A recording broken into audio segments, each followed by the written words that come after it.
I'm Dan Smith, the director of the Political Economy Research Institute here at Middle Tennessee State University. The Political Economy Research Institute is a privately funded, student-centered initiative with a mission of engaging undergraduate and graduate students with faculty in teaching and research that will further our understanding of the market economy and most importantly, its impact on the well-being of society. We certainly appreciate you attending tonight's event. Please make sure to sign up for our next public lecture. It'll be April 20th. It'll be Jason Brennan. He's a philosopher at Georgetown University, and he'll give a talk on his new book, Why It's Okay to Want to Be Rich. Tonight, I'm thrilled to introduce Dr. Claudia Williamson. Dr. Williamson is a Probasco Distinguished Chair of Free Enterprise and Professor of Economics at the University of Tennessee at Chattanooga. She's also the Director of the Center for Economic Education and serves as an editor for the Journal of Institutional Economics and on the editorial board of Public Choice. Claudia has published over 45 refereed journal articles, primarily in the area of applied economic development and political economy. She is also a past president of the Society for the Development of Austrian Economics. Dr. Williamson will be giving a talk tonight addressing how institutions affect gender equality across countries. A big thank you to our co-sponsor, the National Women's History Month Committee, as well as the June Anderson Center for Women and Non-Traditional Students here at Middle Tennessee State University. We are excited to be able to host this program in observance of Women's History Month. Thank you also to the Center for Public Choice and Market Process at the College of Charleston. They included this lecture as part of their Adam Smith Week events. They still have a lecture following this event by Carol Boudreau on land matters, women, developing communities, and innovation, and a lecture tomorrow from Ed Lopez that I highly encourage you to attend as well. So make sure to sign up for those events. So welcome to all the guests at the universities and partners across the US participating in Adam Smith Week. And I also want to thank our Perry donors for their financial support that makes programming like this possible. Thank you from the bottom of our heart for making these events for our students and the public a reality. And I also want to thank our staff, Brian Delaney and Henrietta Bailietta, who deserve all the credit for doing all the behind the scenes work and organizing this event. Dr. Williamson, we're excited to welcome you. Thank you so much, Dan. I am extremely excited to be able to talk to you and be able to present some work and, it's some of my own research and some future research. And I think that it is a very timely topic. And it's something that I think is important for us to have these types of intellectual conversations. And a lot of my work has looked at the role of how culture kind of underpins decision-making and how that impacts development. And now more specifically, what we have started analyzing and trying to understand is how cultural norms, institutions such as economic freedom or capitalism affect gender equality. And we're going to talk about kind of a variety of ways of engaging in that discussion. So I'd also like to thank, everyone who's participating and all of the co-sponsors for the invitation to be able to present. And all right, let's get started.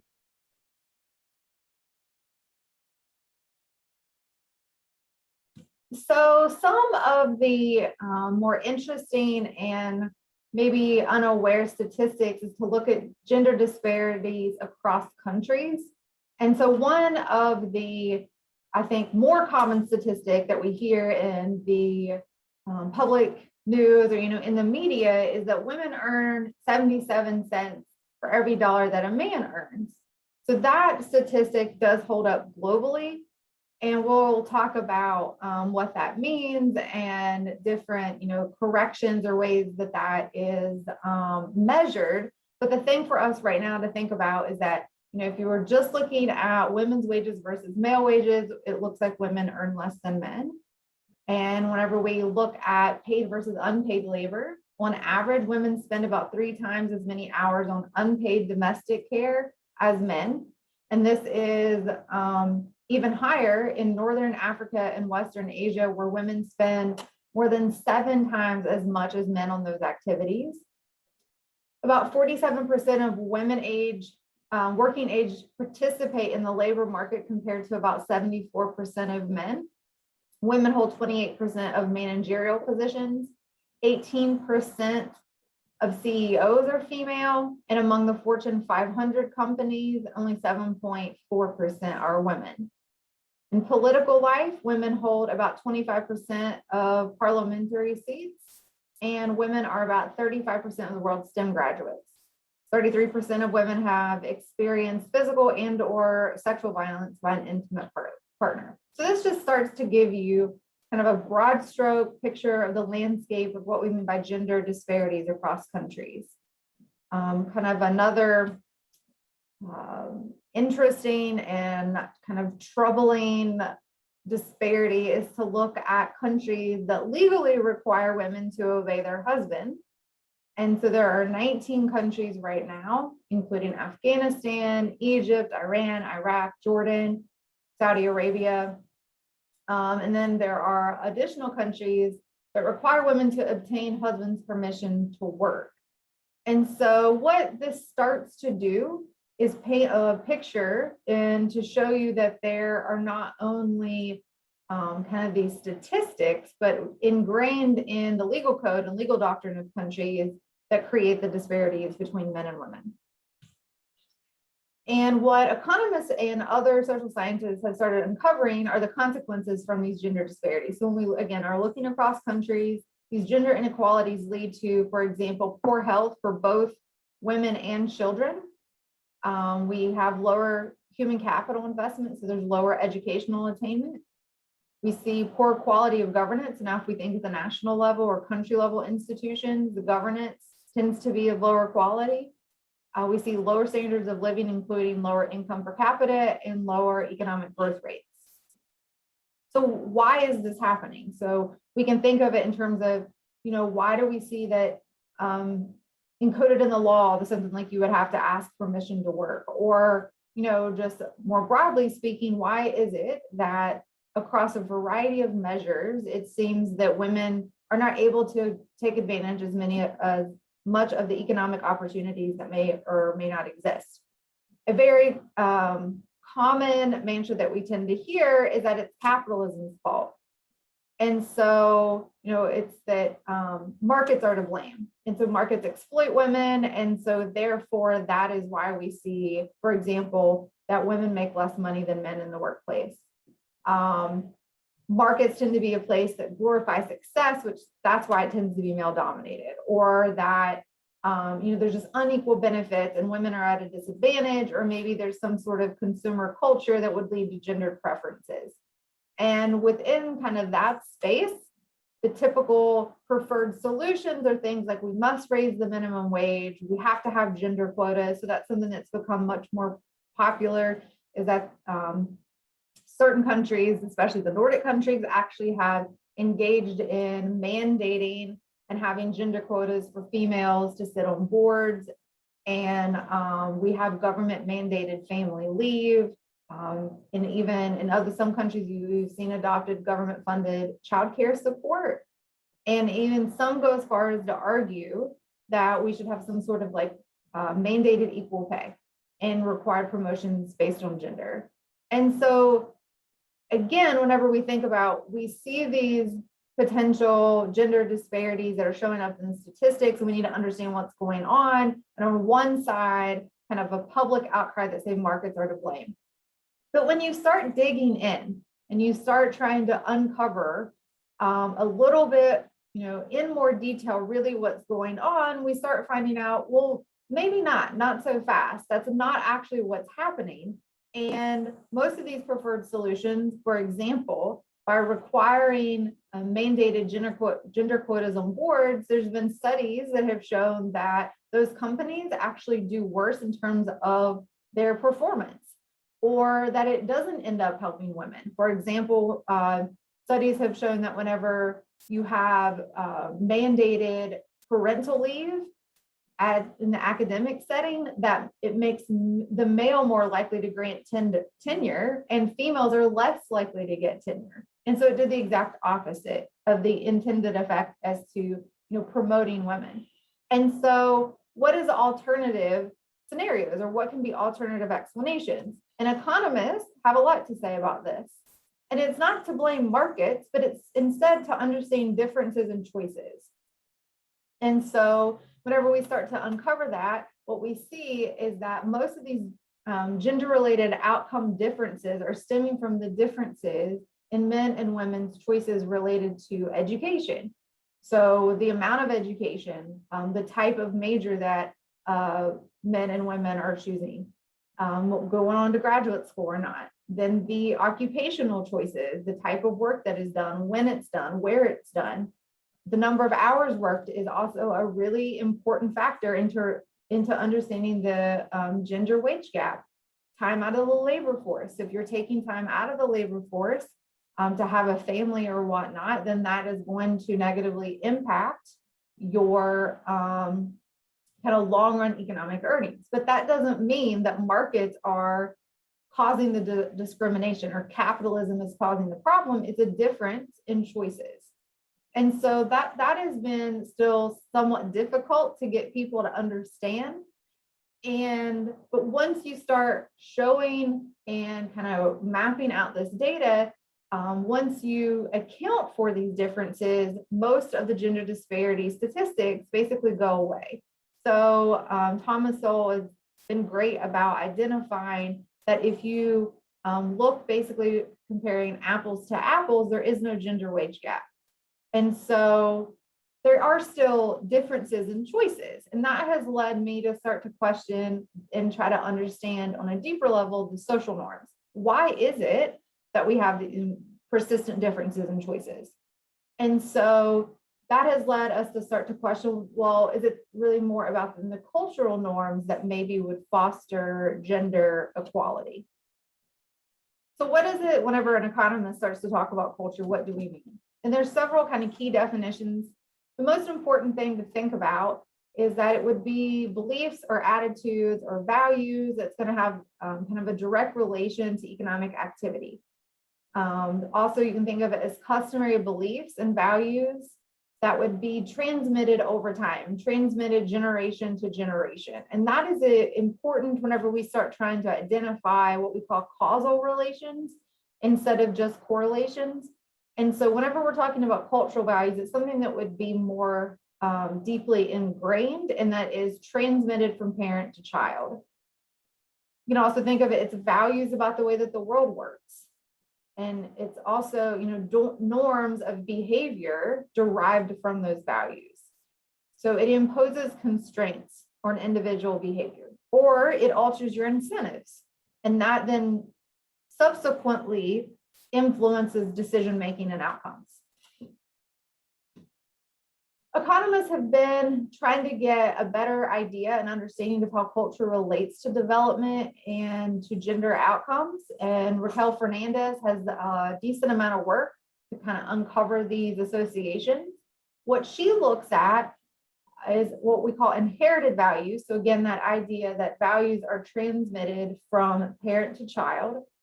And what she finds is by studying first and second generation immigrants, so that's the idea of the values are being inherited, that it influences female labor force participation and fertility among second generation US immigrants. There's another kind of famous paper that has studied the adoption of a heavy plow. So we think about agriculture, and the use of a heavy plow leads to what we call a gender division of labor. And so men typically have more upper body strength. And so plow usage requires more upper body strength. And so in societies that adopted plow usage in agriculture earlier, tend to have more of a gender division of labor. And so what they find is that in those countries that have a longer history of plow use, we see less equal gender attitudes and female participation. So we see less female participation in work, in politics, and in business. And also there's studies that look at trying to understand values related to what we call family ties. So values related to the importance of placing your family over the self, for example, and that also is associated with gender unequal attitudes. A couple other areas in which this has been linked to gender inequality. One aspect looks at languages. And so what you can kind of define and separate languages into gender intensive And those languages are associated with lower female employment, and there is a larger education gender gap. The last one, which is probably not that shocking and probably is what comes to mind when you start thinking about trying to explain cross-country gender disparities, is religion. And it does play a role, but it is not the sole explanation, as you'll find out as we kind of keep going through these studies. So religious attendance and religious affiliation does predict gender inequality in education and other attitudes. And what we're going to do, and what my main focus has been on, is trying to understand one specific cultural trait, individualism versus collectivism, how that affects gender equality in terms of attitudes and then also social outcomes. So what do we mean by individualism versus collectivism?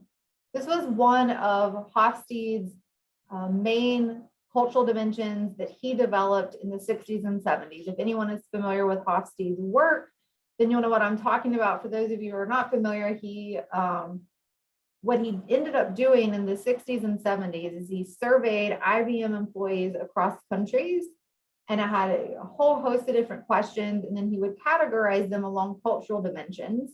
And one of them was this idea of individualism versus collectivism. So, for example, taking a quote from him, he says, in an individualistic society, everyone is expected to look out for themselves. However, in a collectivist society, people are integrated into strong, cohesive in-groups, which protect them in exchange for unquestioned loyalty. So another way of thinking about this is that in collectivist societies, the group is placed over the self. So if you think of yourself as an individual, and I'm imagining that most of the people listening grew up in individualistic cultures. And so sometimes it's hard to think about the other end of the spectrum, but the group dynamic, whatever that might be, it can be family, it could be your religious group, could be government. The group in and of itself, those preferences or values is placed over your own preferences and values. And so this has led to kind of other ways that we can define and get a little bit more specific in terms of what exactly would that mean? How would that play out? And so if we think about that, it really is a spectrum, and it's relating to the degree to which individuals are integrated into cohesive groups versus retaining individual responsibility. And so right there, you can start to think that, do you have a value or a belief system in which each individual self is an autonomous agent that can make decisions without having to get permission from a group, again, family, or whatever it might be, church, state, or do you retain that kind of individual self, the individual autonomous agent, and you're responsible for yourself? So from that, consequences that you're responsible for your own actions and the consequences that stem from that. Or is there more of a group responsibility? And so with that, you could have, kind of a safety net, but at the same time, the trade-off there, the cost is that you're no longer autonomous and you would have to be loyal to that group. Individualism emphasizes personal freedom and achievement. And so one of the important ways that we've seen this kind of play out in the economics literature, whenever economists have started trying to understand how cultural norms relate to development, is by emphasizing personal achievement and awarding social status to entrepreneurs. We see more entrepreneurship and innovation in those places. So we can think of kind of McCloskey's argument that praise for entrepreneurs is really what leads to more innovation and growth. And at the kind of core of that would be what we're calling these individualistic values.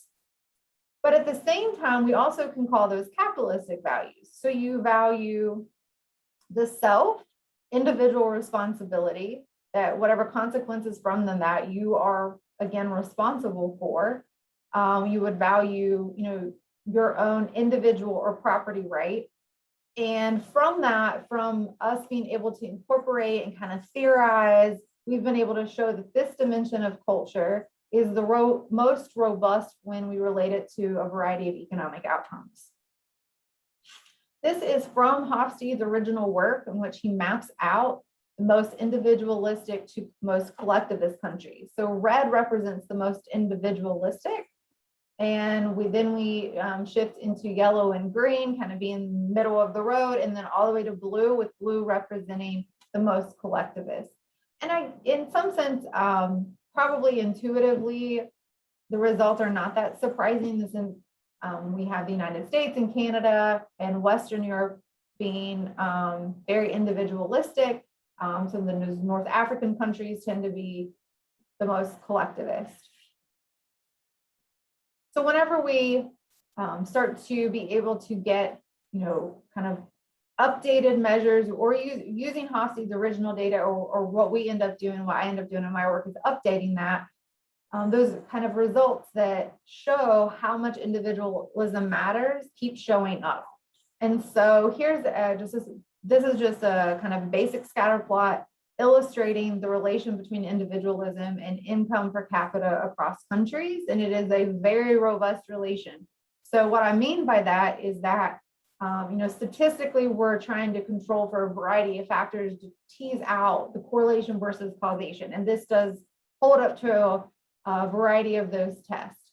And so the more individualistic that countries are, the higher rates of development.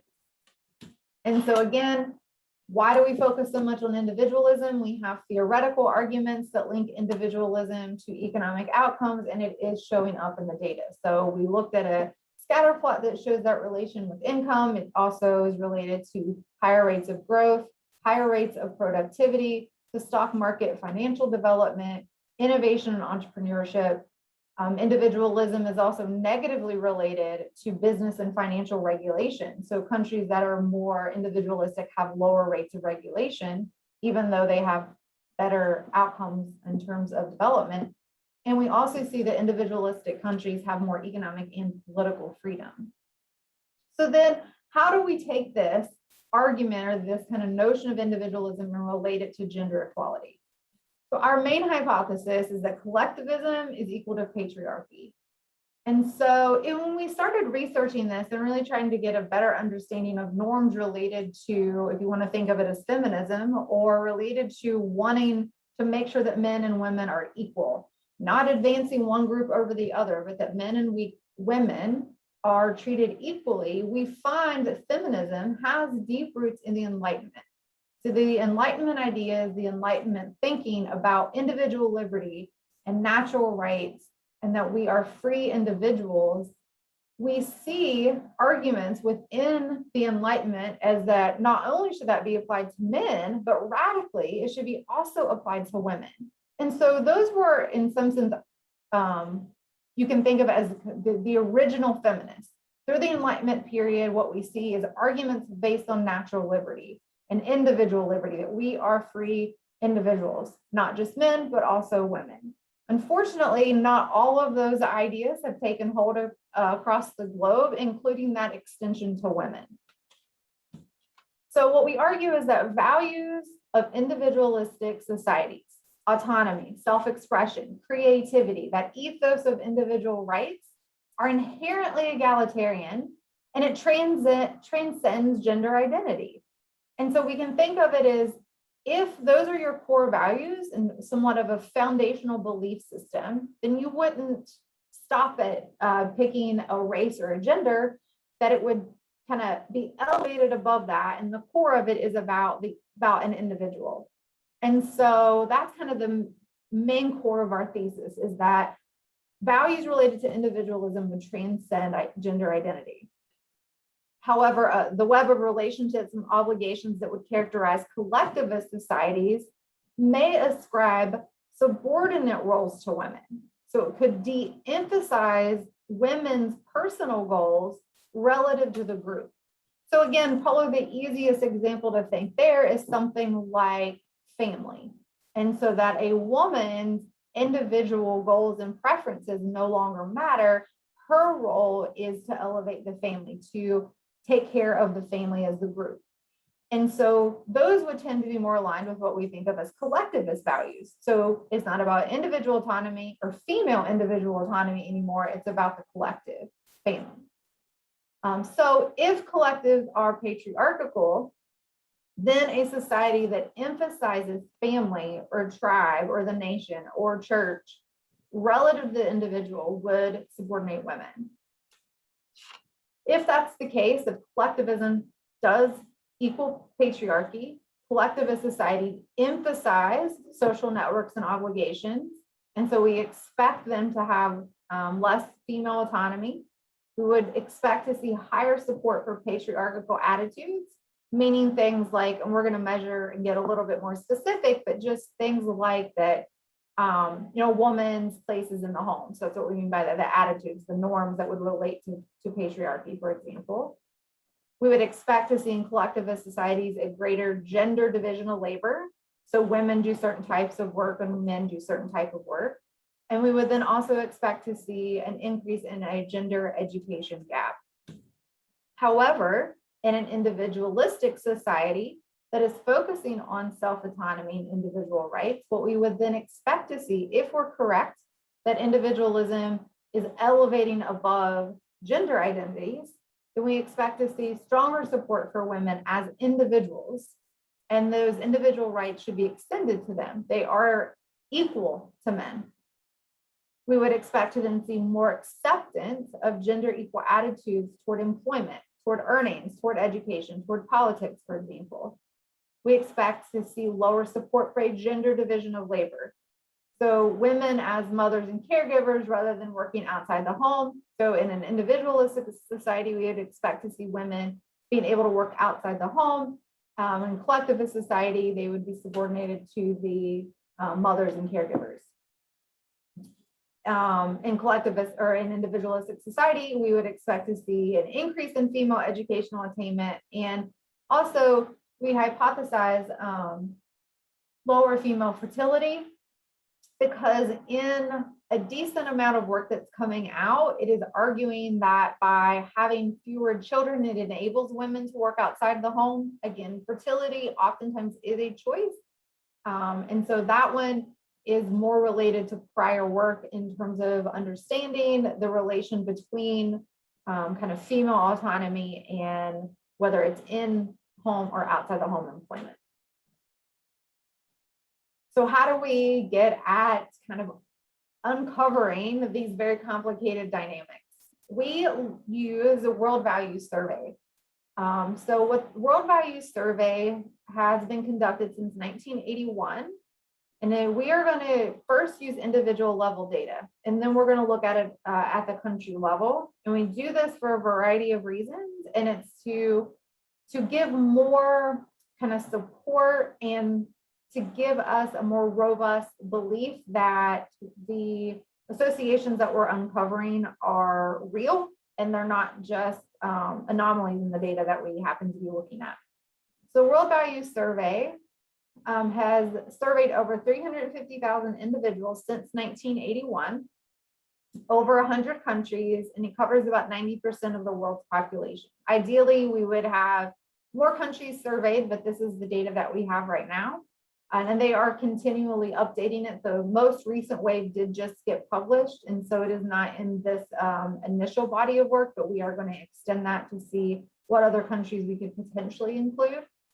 And so again, we're going to initially look at individual level responses from those surveys, and the surveys contain a whole host of information related to these kind of patriarchal attitudes, related to individualism, collectivism, related to employment, related to number of kids, as well as the demographic and economic information. So the way that we measure individualism is, you can think of it as we are trying to stay as true to Hofstede as possible, but we want to update his measure because it is more current, but also in order to be able to do this individual level analysis, we need to stay within and try to contain data or utilize data that's within the survey. And by doing so, we're able to also expand the scope of his original work. And so what we do is that we try to match survey questions to values. So again, we can think about kind of mapping out those individualistic values. As Hofstede described, You would have a right to a private life. So that was something that he described as being individualistic. Weaker family ties. So you see yourself as maybe a family member, but it's still individual as part of a group, not group over the individual. He also discussed there would be less conformity in behavior so that you feel the ability and acceptance if you are a little bit more creative or you think outside the lines, things like that. That you focus on individual incentives, individual responsibility, and that you value, and again, this comes from Hofstede, you value market capitalism and competition. So the competition is a good thing. That's baked into your value system. And so what we do, there's questions from World Value Survey we utilize to try to capture those values. There's 4 different ones. The first one relates to private versus government ownership of business. The second one is related to this idea of family ties. And it asks if one of the main goals in life is to make your parents proud. And then the other 2 is related to if these activities are ever justifiable. So one of them is related to if abortion is ever justifiable, and the second one is related to if homosexuality is ever justifiable. The reason why we include these, and these are based on other academic papers, the idea there is to also try to minimize noise in the survey data by using questions that aren't directly related to something like tolerance. So there are questions related to tolerance, for example. The issue is you don't get as much variation. So this is a kind of indirect way of measuring the values, where what we're trying to say is something that may be in your own personal moral code you consider wrong, but other people can engage in that. And so that's what we're trying to measure the right to private life and less conformity is by including these types of questions. We'll talk about other questions that we include. We drop the abortion and homosexuality questions out and the results hold. But initially, this is the way that we measure individualism using World Values Survey. Sweden, Netherlands, and Germany are the most individualistic with this data. Egypt, India, and Jordan are the most collectivist. So how do we measure patriarchal attitudes? There are 4 questions that we initially use, and they're basically stated, do you agree that? And the first one is when jobs are scarce, men should have more right to a job than women. The second question is, on the whole, men make better political leaders than women do. Third question, related to education, a university education is more important for a boy than a girl. And the last question is, it is a problem if women have more income than husbands. And so this collectively, we both with the questions on individualism and on these patriarchal attitudes, we create an overall index. So we put them together in an overall index where, in this case, a higher number would mean greater support for gender inequality. And so again, the way that it's measured is in terms of patriarchal attitudes. So a higher number on this index means that you have more attitudes that would support gender inequality. We also are then going to relate it to social outcomes. So we're going to relate individualism to the patriarchal attitudes, and we're also going to relate it to number of kids. So fertility, we're going to look at female employment. So basically what we do is it's just the binary variable equal to 1 if the female respondent is full-time employed, part-time, or self-employed. And so even if they list them as self-employed, we're going to consider that as employed. We also look at female educational attainment. And the way that it's asked in the survey is not ideal. So we basically convert that to number of years of schooling. And what we see is that by doing that, female schooling ranges from basically 3 years to 16 years with a mean of about 11 years of schooling. So we also collect data on their age. We include age squared. We include if they are married, if the respondent is female. We include their level of income and also then their level of education. And so this may result in what we would call over-controlling, as some of these characteristics are what we're going to be called endogenous, so they're going to be correlated with each other, and they would be correlated with gendered attitudes or the gender division of labor. But if that's true, then we would actually be underestimating the effect of individualism. So the other important point to mention on these initial set of results that we're going to walk through is that you got to remember what we're collecting this at the individual level. So what we're eventually going to do is aggregate all of those individual responses within a country up to the national level, and then we'll have cross-country comparisons. But right now we're looking at basically individual to individual. And so we control for country fixed effects. We're going to control for year fixed effects. So we're looking at kind of within country analysis, which eliminates the impact of other national, cultural, or institutional variables. So again, we're comparing individualism related to outcomes for people or an individual with the same age, the same gender, the same country, and the same time period. So we're really kind of stripping it down to try to see if we can gauge and find a relation there. The problem with that is that it misses the effect of culture on country level outcomes. So we do know political and economic institutions and policies and development can impact that. So that's kind of the second step that we're going to look at in a second. So our main results is that these values, individualism, is associated with more equal attitudes toward women. So we think of our patriarchal index, and in countries with individuals that are more individualistic, they have values associated with individualism or associated with capitalism, we see a reduction in that patriarchy attitudes index. We also see a reduction in fertility. So all these are statistically and economically significant. We see increases in female labor force participation. So they are working outside the home by about 3.6%. And if you have an increase in individualism of the standard deviation, it would increase female educational attainment by about an additional half year of schooling. So again, some of you may be wondering about the way we're measuring individualism, but you don't need to be worried over there. We look at different components of the individualism index. So if you remember, we had 4 different questions in there. One of them was about private versus government ownership of business. And then we also had a question in there about making parents proud. Those two, so if you have a preference for government or state ownership, and one of the main goals in your life is to make your parents proud, that is positively related kind of to the patriarchy attitude, so traditional attitudes toward women. Whereas tolerance for homosexuality or abortion are negative and significantly associated with individualism. So they load in the ways that we would expect them to.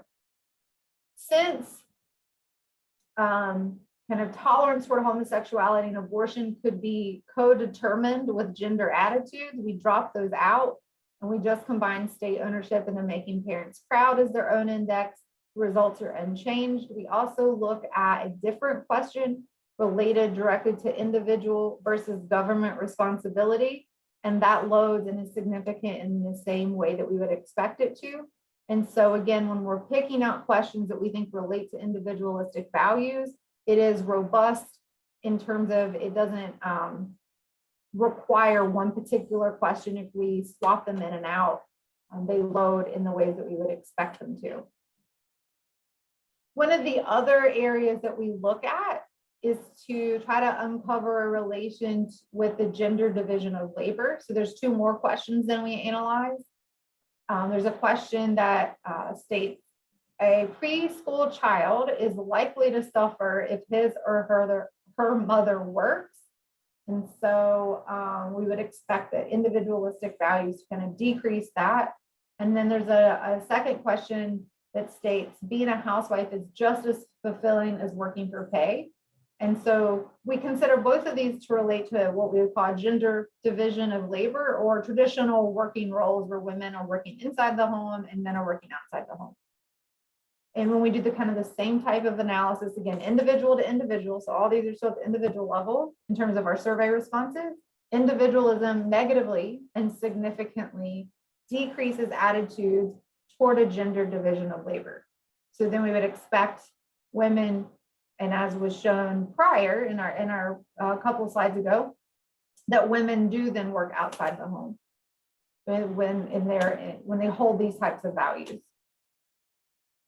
Other things that we do is to control for religion. We control for historical values. We talked about how that sets up a long run kind of gender division of labor in those countries. We control for if the individuals speak a gendered language, and individualism still matters. The economic significance, the estimated size of the effect is reduced depending on the specification, but overall, we are still finding that individuals who hold capitalistic or individualistic values also tend to have attitudes toward women that are more equal toward men. So basically, we're, again, think of it as providing support to the argument that individualistic values are elevating or transcending gender identities. We see that women tend to work outside the home. There's more female educational attainment, less fertility, and that there's less gender division of labor attitudes. We also engage, again, in trying to separate correlation versus causality, because individualism is likely to be co-determined, or individualistic values with values regarding gender. So economic development is always a concern, especially when we're doing things across countries. We are able to control for country level economic development because we have those country fixed effects in there. But within country, there's still variation. So you can think urban versus rural populations or subnational regional development that we could potentially miss. So we do variety of tests. We instrument for individualism using rainfall variation. If anyone's interested, I can go into more detail on that. But the main and more exciting part to talk about is that we do find support that this association is causal. It is not just picking up on a correlation, so that individualistic values, it runs in the direction that it is causing these outcomes. And so the other thing that we find is a much larger effect. So I mentioned, because in the initial setup, we're controlling for a variety of factors, that we could be underestimating the effect. And that does seem, these results support that. So a one standard deviation, for example, increase in individualism leads to almost a standard deviation reduction in that patriarchal attitudes index. Fertility is now reduced by one child. It increases the probability that a woman is employed outside the home by 24%, so it's a huge effect. And it's associated with over 2 additional years of schooling. So I mentioned that this is, individual level results. And now what we do is we basically can aggregate all of those individual level responses up to their country level. And so we're no longer going to miss out on those country level outcomes. And so what we can do then is also control and analyze things like economic freedom, democracy, and the legal system. Quickly showing you our patriarchal attitudes index, the consequences of countries that have attitudes that are classified as being more patriarchal are poor. And so this is something that we think is important to emphasize. In prior works, they've documented something like if there's less female labor force participation, we have less income, and those countries grow slower. But what this is doing is showing that if you hold attitudes, for example, that you don't think women are as great as leaders, then you're also, so those countries are also poor. Looking at the association between individualism and our patriarchal attitudes at the country level, controlling for now economic freedom, democracy, common law, the result is still there. And so why this is important is individualism is also associated with a system of capitalism. So we're thinking about individualistic values being capitalistic values. And we're thinking then that's also going to translate into a formal system of capitalism, so basically economic freedom, and it does, there's work showing that. And individualism also supports political freedom, so democracy. And so maybe then our result was simply people that live in economically and politically free countries have those outcomes. And this is saying we're controlling for all of that, and this result still holds, that individualistic values reduce patriarchal attitudes. It reduces female fertility, it increases female employment, and it increases female educational attainment. So to summarize all of that, so what we're doing now at the country level, and we're controlling for culture, we're analyzing capitalism with the Economic Freedom of the World Index. We're looking at political freedom, so if countries are democratic or autocratic, and we're also including if countries are have a common law or a civil law system. So when we look at and relate those to patriarchal attitudes, what we find is that individualism, economic freedom, and democracy significantly reduce those types of attitudes. Common law ends up not being important, statistically important here. So why that's important, the initial takeaway, the way to think about it is economic freedom and democracy is not stripping away the importance of having those types of values. And if anything, what we believe, what we're picking up on is that individualism is kind of causing the others. And so they all matter in this case, but culture kind of is still providing the foundation for those liberties. And for female fertility, individualism ends up being the only one that matters. For female employment, we find that individualism, again, significantly increases women working outside the home, and turns out democracy significantly decreases female working outside the home. Economic freedom and common law in that case basically have no statistical impact. And we find that both individualism and economic freedom significantly increase female educational attainment. Democracy and common law have no effect. Maybe you need just a little bit more evidence that individualism or capitalistic values promote women. And so this is my most recent working paper where we look specifically at women's economic and labor rights. And the way that this tends to get measured is if it is in the law. So if you remember back to the beginning, we were talking about kind of those gender disparities, and there are countries that actually have in their legal system, it is a law that women have to obey their husbands. And so what we start doing here is we utilize data that basically have legal gender discrimination based on economic and labor rights. So for example, this is just a really quick overview of restrictions on women's employment across countries, and some of them are quite strange. So for example, in Egypt, women cannot work with fertilizers or insecticides and hormones. In Argentina, they can't distill or sell alcohol. In Angola, women cannot work in gas production. In Russia, women can't drive trains, and there's over 455 other restrictions.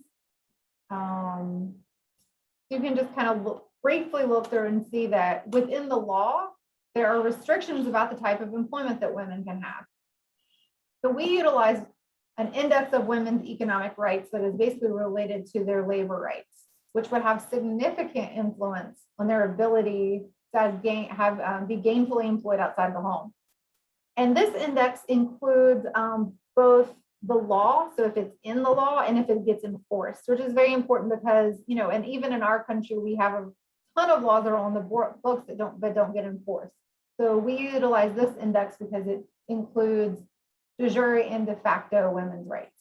So for example, what the index captures is if there's equal pay for the same type of work, if you have free choice of profession or employment, you have the right to gainful employment, there's equality in hiring and promotion, if there's job security, if there are within the law non-discrimination practices, you have the right to be free from sexual harassment, and also if you have the right to work at night, or other occupations that are classified as being dangerous. And why that's important is if we think of in economics, we also, we're trying to understand wage differences include compensating differentials. So men tend to hold occupations in more dangerous jobs relative to women. So that can partly explain a gender gap. And so a lot of times what we've been uncovering is that across countries, women aren't allowed to hold dangerous jobs.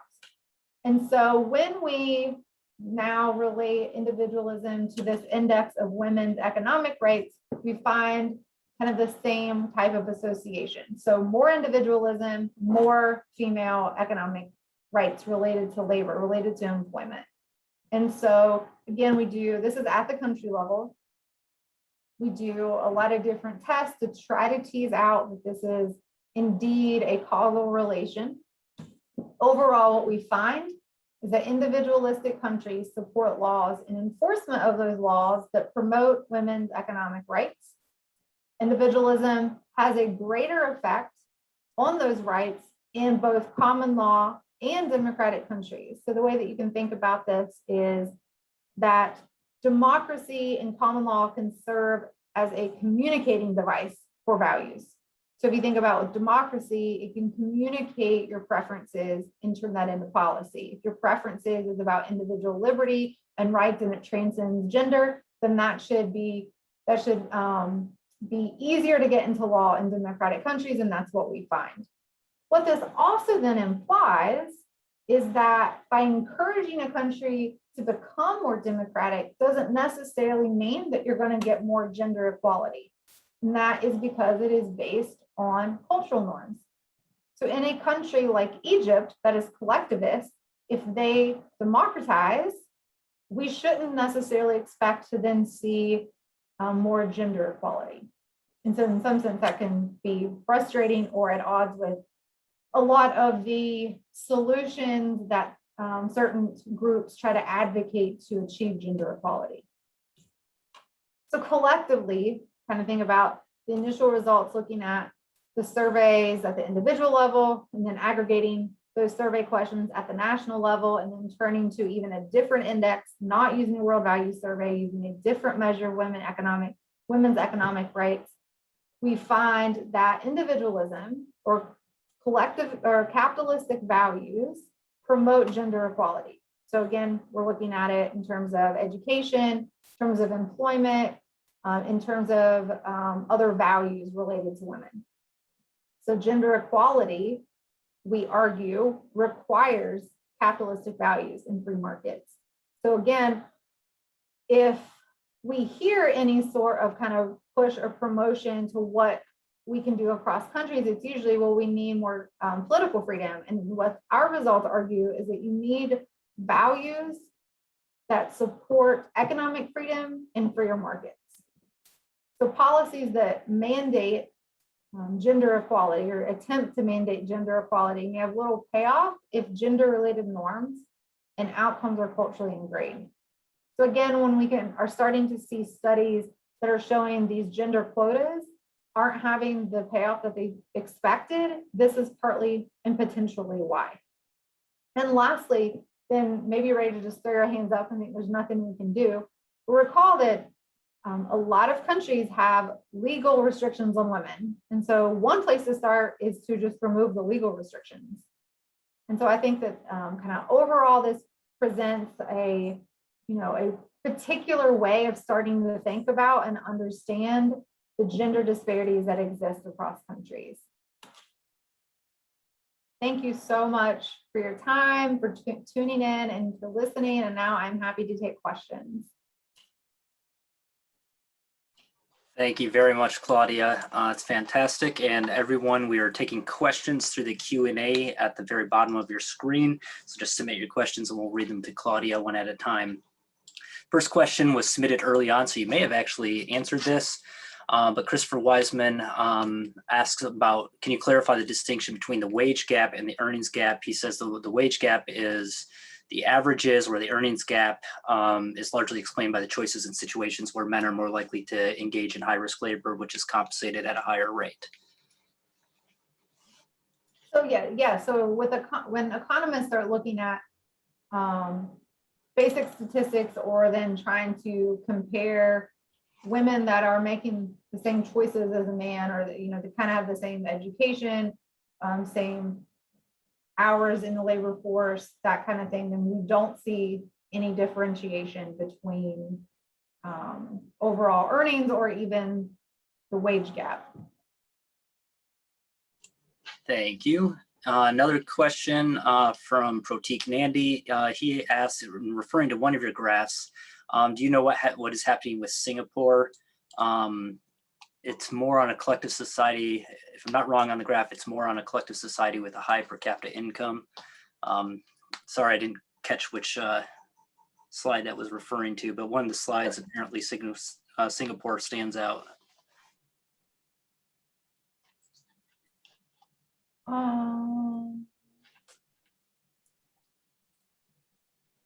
I'm not sure either.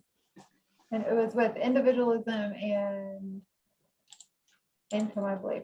So maybe this is one. Yeah. So one thing that is important to remember is the way that we're trying to address measuring culture is using survey data that's been collected, started in 1981 to 2014. We don't expect, and we don't find that culture actually does change that much with these particular questions, but it's also relative. So my kind of understanding of Singapore and countries like Hong Kong is that they would tend to still have certain notions of individual responsibility, but maybe on other aspects tend to be, you know, a little bit more what you would consider collectivist. I don't have a great answer in terms of why that's the case, but their income change has happened relatively quickly. And so it's possible that their culture has not caught up, if you want to think of it that way.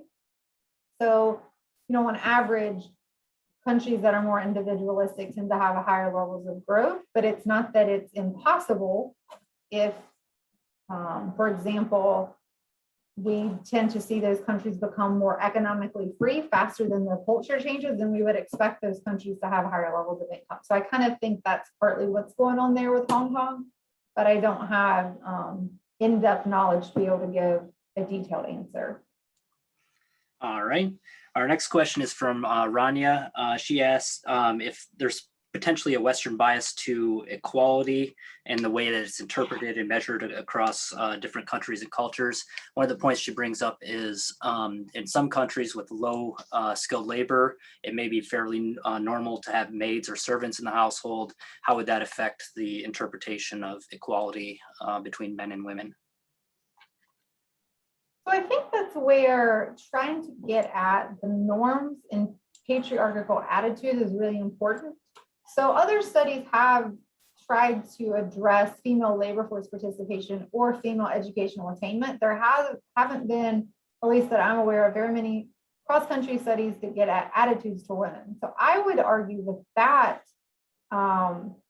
picks up more on potentially that effect of you know, basically how you view women's role. So if it is to be inside the household, or you know, do you think that women can be gainfully employed outside the household? However, having said that, in our particular way that we can conduct the analysis, we are basically wiping that out because we do what's called control for country fixed effects. And so that wipes out any effect from that. So on one hand, that's really great, because we are able to identify values in terms of individualism to the outcomes. But again, that's where we were missing some of the country level effects. So I'm not worried about that driving the result, but that as I would say that that's why it's important to understand how cultural norms related to individualism would relate to other attitudes toward women. All right. Our next question is from John Elkhorn. He asks, how does your research reckon with the distinction between two kinds of individualism, self-interest without guile, Adam Smith Hayek, versus opportunism and corruption? The distinction, he says, seems relevant to economic development. Are there gender differences in the prevalence of these two kinds of individualism? my understanding in trying to measure values related to individualism is that it's more Smithian and Hayekian in the sense of it's about individual responsibility, and so the consequences from those actions, but it's also about natural rights. And so within that, then I think you have this notion of property rights, and it kind of sets up in the Smithian world. So within a private property rights system, you are self-interested, but there's a check on that. And so even if you are also greedy in a private property rights world, that behavior gets checked by market competition. I'm not sure if there's been any work to try to make that type of distinction. It is interesting to think about, but it would probably be relatively more difficult to tease out because of, again, you can hold values in which you were more greedy, but if you face competition or you are in a freer society, then I feel like that's what's gonna lead to, you not being able to exactly act on that. Versus if you have both, going off, if you have both values aligned with individualism and you live in an economically free country, then that's going to have where we're going to see the bigger payoff. All right, our next question is from Peter Calcaño. He asks, how do we get people to think more in terms of individualism and economic freedom that promotes gender equality as opposed to political freedom and rights, democracy, which does not necessarily lead to these outcomes? Hold more events like this. I don't have a great, this is somewhat related to our entire, drive and hope to educate individuals, so to expose them to a different way of thinking, to just bring up an alternative perspective, and maybe they can then start thinking a little bit differently than they otherwise would have.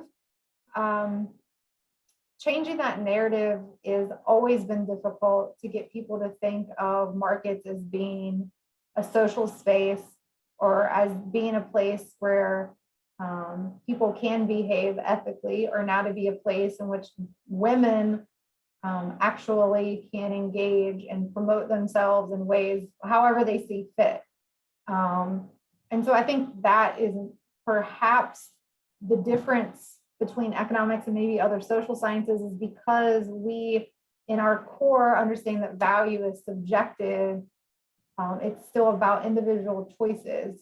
And so if a female decides to not work outside the home, we don't see that there's anything wrong with that. She's maximizing her utility. Whereas in other conversations, you maybe wouldn't have that. That's again where the notions of individualism and rights and choices and freedoms come in. And that's not just related to gender equality, even though it tends to be an area that definitely where capitalism gets blamed. All right, our next question, economically speaking, what is the biggest, they use the term shocker, that you believe women face every day, but I guess I'm interpreting that as obstacle. Okay. Oh, well, depends on where you are. So in doing this research, it has been shocking to me that countries in their legal doctrine have things like you must obey your husband. We see this in movies, but it's not something to where you would think that, there's over 100 countries that basically have laws where you can legally discriminate against women, or have laws like, you must ask for permission to drive or to get a driver's license or own a bank or set up a bank account. Like those types of restrictions, if they can get removed, would drastically change female empowerment. So that to me has been quite shocking. All right. Lucas asks, and you mentioned this, do you have thoughts on paid maternity and paid maternity and paternity leave? Is there a correlation with individualism? That's a great question, because what we need to think about is, instead of things being mandated or required, is that's basically an overall compensating package. And so companies, so let's think about Chick-fil-A. So Chick-fil-A is a great example of where they're closed on Sundays, And so in one hand, it restricts the ability for, say, someone who needs to work on a Sunday because Monday through Friday they can't, because they are taking care of kids or taking care of an aging parent. And so on the weekends they could work. Well, basically what happens is people start to sort. And so someone who values being off on Sunday to be able to go to church, for example, those values align with Chick-fil-A, and that's the type of the workers that you get. And so companies can sort based on different types of compensation. And so not just based on wages, but if they want to be able to offer paid paternity or maternity leave or other family leave, then that's fine, but it will affect their pay, or it would affect other compensating things that they would include in that compensation package. And so I think it should be up to each individual firm or corporation to be able to decide how they want to compensate their employees. Maybe they have a daycare there so that parents can very easily check in on their kids. And you're going to see sorting of people who value that versus single people who don't value that. And so I think that's a better discussion to have than mandate. Top-down policy tends to not work. And that it's not that one's good or bad, it's let people choose. So the next question, is there a possible stickiness to gender rights? So once gender rights are achieved, is it more, even if economic freedom declines, could it be that, once those rights are granted, it's really hard to take them back? I think this is where norms versus laws come in. And so if it's within a society's norms, then I would argue there's stickiness there for sure. If it's legal doctrine, then, you could, depending on if it's a democracy or autocracy, if somebody else takes over, then they could rewrite the law the next day. But if it's culturally ingrained, that's not going to matter as much. And so I think it just depends on whether or not it's ingrained in your culture or if we're talking about the legal restrictions.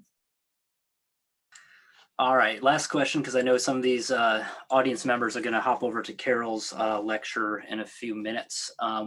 It's from Labania. What about the effect of economic development on individualism and in turn on gender equality in developing economies? So great question. What's been done in terms of relating development to individualism is most countries are trending to become more individualistic over time, but their relative position hasn't changed. So the US and Western European countries tend to be more individualistic, still relative to other countries like Egypt, but over time they have gotten more individualistic. And the argument there is that's related to economic development and globalization. The modernization question related to gender equality is a kind of huge area of research. Definitely what it tends to show is as you grow, as countries become more developed, there tends to be then more gender equality. Well, Dr. Williamson, it's been a pleasure having you and getting to see you and hear about your recent research. Audience members, I'm sure she'd be more than happy to respond to any additional questions that you want to email to her. But thank you, and we look forward to hopefully interacting in the future given our proximity. Thank you so much. Thank you for joining, everyone. Good night. Bye.